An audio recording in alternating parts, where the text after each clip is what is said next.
সূরা ইব্রাহিমের 10 নম্বর আয়াত পর্যন্ত বাংলা অনুবাদ। শুরু করছি আল্লাহর নামে, যিনি পরম করুণাময় ও অতি দয়ালু।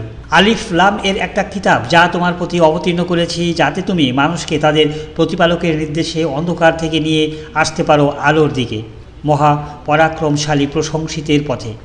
আল্লাহ আসমান সময়ে যা কিছু আছে আর পৃথিবীতে যা কিছু রয়েছে সবই তার মালিকানাধীন, কিন্তু কাফিরদের জন্য আছে কঠিন শাস্তির দুর্ভোগ। যারা আখেরাতের তুলনায় দুনিয়ার জিন্দেগিকে শ্রেয় জ্ঞান মনে করে, যারা আল্লাহর পথ থেকে লোকদেরকে বিরত রাখে আর তাতে বক্রতা আনার আকাঙ্ক্ষা পোষণ করে, এরা গোমরাহিতে বহু দূরে চলে গেছে।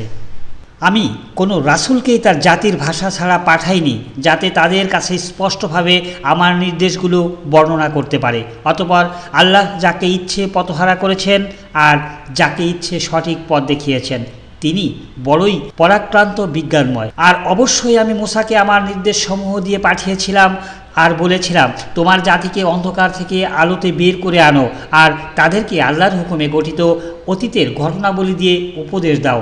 এতে প্রত্যেক পরম সহিষ্ণু ও পরম কৃতজ্ঞ ব্যক্তির জন্য অবশ্যই নির্দেশসমূহ রয়েছে। স্মরণ করো যখন মূসা তার সম্প্রদায়কে বলেছিল, তোমরা তোমাদের প্রতি আল্লাহর নিয়ামতের কথা স্মরণ করো, যখন তিনি তোমাদেরকে ফেরাউনের গোষ্ঠী থেকে রক্ষা করেছিল, যারা তোমাদেরকে জঘন্য রকমের শাস্তিতে পিষ্ট করেছিল, তোমাদের পুত্রদেরকে হত্যা করত আর তোমার নারীদেরকে জীবিত রাখত। এটা ছিল তোমাদের জন্য আল্লাহর পক্ষ থেকে এক কঠিন পরীক্ষা। স্মরণ করো যখন তোমাদের প্রতিপালক ঘোষণা করেন, যদি তোমরা কৃতজ্ঞতা প্রকাশ করো তাহলে আমি অবশ্যই তোমাদের জন্য আমার নিয়ামত বৃদ্ধি করে দেব, আর যদি তোমরা অকৃতজ্ঞ হও তবে জেনে রেখো অকৃতজ্ঞদের জন্য আমার শাস্তি অবশ্যই কঠিন। মূসা বলেছিল, তোমরা আর দুনিয়ার সকল লোক যদি অকৃতজ্ঞ হও তাতে কিচ্ছু আসে যায় না, কারণ আল্লাহ অমুখাপেক্ষী ও প্রশংসিত। তোমাদের পূর্বেকার লোকদের খবর কি তোমাদের কাছে পৌঁছায়নি?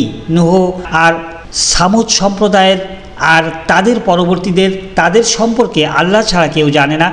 রসুলগণ তাদের কাছে স্পষ্ট নির্দেশনা সমূহ নিয়ে এসেছিল, তখন তারা নিজেদের মুখে হাত চেপে ধরল আর বলল, যে জিনিস দিয়ে তোমাদেরকে পাঠানো হয়েছে তা আমরা অস্বীকার করি, আর যে বিষয়ের প্রতি আমাদেরকে আহ্বান জানাচ্ছ সে সম্পর্কে আমরা বিভ্রান্তি ও সন্দেহের মধ্যে রয়েছি। তাদের রসুলগণ বলেছিল, আল্লাহ সম্পর্কে সন্দেহ?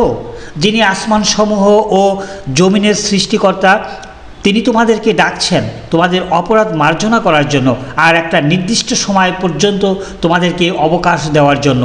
তারা বলল, তুমি আমাদেরই মতো মানুষ বই তো নও।